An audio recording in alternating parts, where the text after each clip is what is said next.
দর্শক, বিচার সংস্কার ও নতুন সংবিধানের দাবিতে কুড়িগ্রামে পদযাত্রা ও পথসভায় আসছেন জুলাই বিপ্লবীরা। এ বিষয়ে বিস্তারিত জানাতে কুড়িগ্রামের রাজারহাট উপজেলা থেকে সরাসরি যুক্ত হচ্ছেন কুড়িগ্রাম প্রতিনিধি মোনার হোসেন লিটন। সরাসরি আমরা যাচ্ছি তার কাছে। লিটন, জুলাই বিপ্লবীদের স্বাগত জানাতে কুড়িগ্রামে কি প্রস্তুতি নেওয়া হয়েছে? আপনাকে ধন্যবাদ। আমি এখন আছি কুড়িগ্রাম জেলার, এটি হচ্ছে রাজারহাট উপজেলা। এই রাজারহাট উপজেলার যে জুলাই বিপ্লবে যারা নেতাকর্মী আছেন তাদের যে মাসব্যাপী কর্মসূচি, সেই কর্মসূচির দ্বিতীয় দিন অর্থাৎ কুড়িগ্রাম থেকে শুরু হচ্ছে এই রাজারহাট উপজেলা থেকে।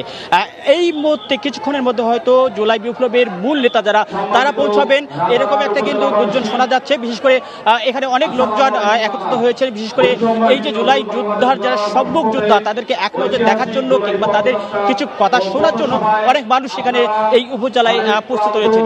আপনি জানেন যে আমরা আগের খবরে জানিয়ে দিয়েছি এই পদযাত্রায় কিন্তু অংশগ্রহণ করছে এনসিপির কেন্দ্রীয় যে আহ্বায়ক নাহিদ ইসলাম, সেই সঙ্গে সদস্য সচিব আক্তার হোসেন, এবং তাদের সঙ্গে থাকবেন তাদের সামান্তা ইসলাম, ডাক্তার শারমিন জারা, এবং সেই সঙ্গে থাকবেন উত্তরবঙ্গের যে মুখ্য সংগঠক সার্জিস আলম, দক্ষিণবঙ্গের মুখ্য সংগঠক আব্দুল্লাহ থেকে শুরু করে বিশেষ করে এই কুড়িগ্রামের যুগ্ম আহ্বায়ক ডক্টর আতিক মুজাহিদ, তিনি কিন্তু এই পদসভা এবং পদযাত্রায় থাকবেন।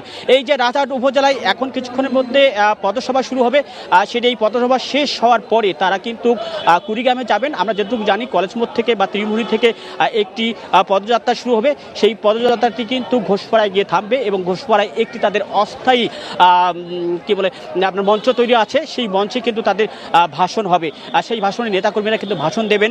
বিশেষ করে আমরা জানি এই দুপুরের পর থেকে তারা কিন্তু যাবেন কুড়িগ্রামের ফুলবাড়ি উপজেলায়, এবং ফুলবাড়ি উপজেলায় তাদের পদসভা আছে, পদযাত্রা আছে। এরপর তারা কিন্তু যাবেন লালমনিরহাট, লালমনিরহাট থেকে তারা কিন্তু পরবর্তী কর্মসূচিতে তারা যোগ দেবেন।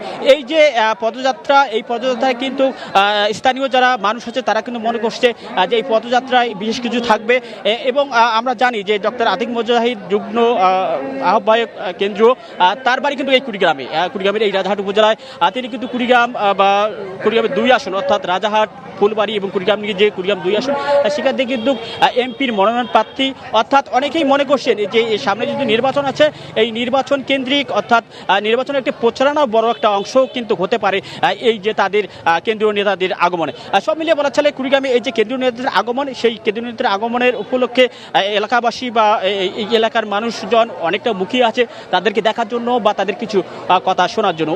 এই ছিল আমার হাতে কুড়িগ্রামে এনসিপি অর্থাৎ জুলাই বিপ্লবের সম্মুখ যুদ্ধ আছে তাদের পদযাত্রা বা কর্মসূচির সর্বশেষ খবর।